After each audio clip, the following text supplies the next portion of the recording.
not going to fail. Brady is going to make sure that Antonio Brown plays a factor in this game. So you've got Brady and Antonio Brown, which last night, if you're watching, the Bucs receivers played great, but it's a lot of Tyler Johnson and Jadon Mickens. You add in that guy, it's a totally different story. He's one of the best wide receivers to ever play the sport. And the Saints are they're hoping that Michael Thomas is back. So here we were playing these last few games. It almost felt like the preseason with these teams because the two best receivers in the sport might be joining the teams at the midway point. Like, Michael Thomas is that guy when he's healthy and on the same page with teammates and not punching cornerbacks out at practice. When he is just on board, this guy is as good a player in the NFL as there is. It's the Offensive Player of the Year from last year. And Antonio Brown's in great shape, and suddenly is Tom Brady's new project. This is fascinating to me that we don't know these teams yet. We don't know these offenses yet. They've been almost limping along until they get these two players, and now they're going to take flight, and they're both going to be on the field, we hope, on Sunday. Tony Robbins. He factors. You lost him at Tony Robbins. Everything you said after that gone. Breeze wanted to have Michael Thomas sit down with Zig Ziglar, but he passed away. Who's the guy in the question mark suit? Matthew Lesko or something? Free! You can buy it. It's a book. We got to involve him in that. Government grants for anything you want. Listen, here's what we do. We look at this game and we look at the first one. Well, this went this way and this went that way. I just don't see it at all. I always say week one is a liar.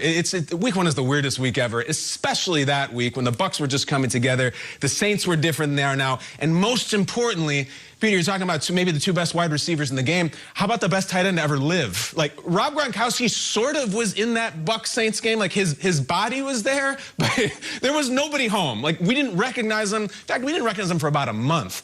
Now, 3 straight weeks, he scored a touchdown. It's becoming a thing. The chemistry is palpable between he and Brady. He matters. He is a force. They all have to have a plan for him, especially in the red zone. Like, he's doing the Gronk routine now, late, early in games. So I look at that Saints-Bucs game. I remember we came in afterwards, or we didn't come in. We were still at home, and we were like, what was that? It was like the Saints just sort of rolled over on them. The Bucs had nothing. I think it has completely burned the tape. I think it has nothing to do with what's going on right now, and especially since 87 is a factor. As the first month unfolded for the Bucs, I remember I kept saying, is he there? Does he want to be? Is he in shape? Is he checked in? He's checked in. He's in shape. It took a while. I think he's here. I think it's a huge difference in the game. Who do you like more? The Bucs defense is playing better than the Saints defense right now, that's for sure. If we get a healthy Michael Thomas, this is what I'll say. This is why I like the Bucs. If Antonio Brown is out there, I don't have any doubt that he's going to have a touchdown at 80, 90 yards. I just keep thinking back to last year. One game against Miami. Looked like they played. They didn't know each other. And all of a sudden, Nate, it was like no-look passes, like around the back. They were like Peyton Manning, Marvin Harrison. Yeah. So if AB is out there, I think he'll give them an edge. Say what you want about that guy. I've said plenty. He is so good, and he lives with Brady again. I think if he's out there, I think it'll be the difference. Let me ask you this, as a wide receiver. You're Chris Godwin, who's been on and off the field. You're Mike Evans. You're one of these guys that's done everything he can to get on the same page as Tom Brady, and then all of a sudden it's this guy lives with him, he's coming in. How does that fit? How does Tom Brady make that fit? Christmas around the corner, the more the merrier. Yeah. You know, I've always felt like it. The more weapons I had around me, the easier my job is. Not everyone thinks like you. Not everyone thinks like me, but when you listen to people talk about this group, what do we keep hearing? They're so unselfish, so unselfish. Yeah. Every single time they talked about the receivers during the broadcast, Mike Evans invited AB in. Chris Godwin invited AB in. And the fact that Chris Godwin was banged up, it helps that you have another playmaker. And let me say this, too, to Kyle's point and Peter's point. Mike Evans is a #1. Chris Godwin is a #1. Antonio Brown has been a alpha #1 in the NFL at the wide receiver position. If this works harmoniously, this is the best 1 to 3 wide receiver group I've ever seen on paper. Period. Godwin, if I'm Godwin, my fire's lit a little bit. Get on the field. Let's go. He's been injured. Like, and I don't ever knock a guy who's injured, but like to me, it's okay. Antonio Brown's here. He's got a contract that's all right, I got to do my best job now. I would also add this. Things don't work out with Antonio Brown. If he goes sideways, it's nothing. Cut him. Yeah. Cut him. But to that point, cut him. Don't you think that I'm sitting here saying if he plays in that game, he'll have 100 yards and a touchdown, and we'll all freak out. It's the long term with him. Like, do it again, do it over weeks and weeks and weeks, because there's fascinating stuff with, like, his contract, that it's all incentive-based. All team-based. And so he can say we're all selfless, but if he gets 2 catches and 18 yards and starts complaining about it, like, you got to go, because he's not going to get paid. I think he'll have a great debut. I just believe him as a player. Yeah. See if he lasts 6 weeks, 7 weeks, 8 weeks. If you look back at Juju, like, all we have to go on is what they weren't exactly best friends. No. So, and everybody loves Juju. And I love Chris Godwin and Juju. It reminds me of, Mike Evans is a very, quiet, great teammate.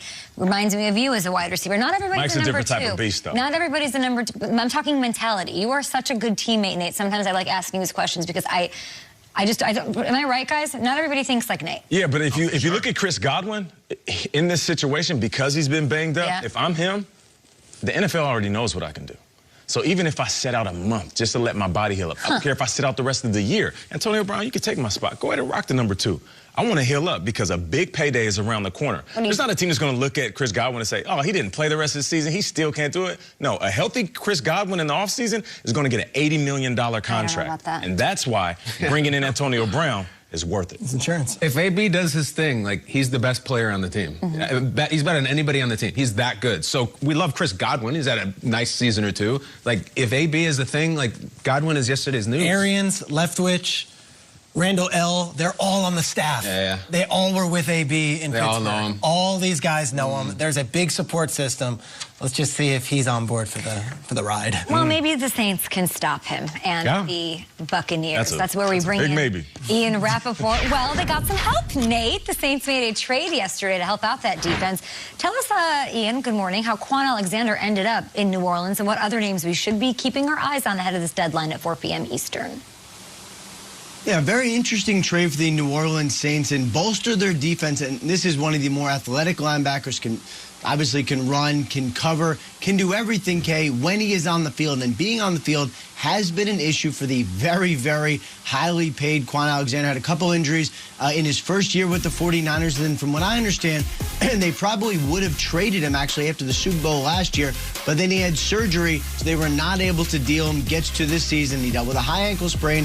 Now finally he's getting healthy. They ship him to the Saints. Coming back is Kiko Alonso. We'll see how he figures into the 49ers' plans. Also a conditional 5th-round pick, so the Niners shed some salary. Saints' defense gets a little better.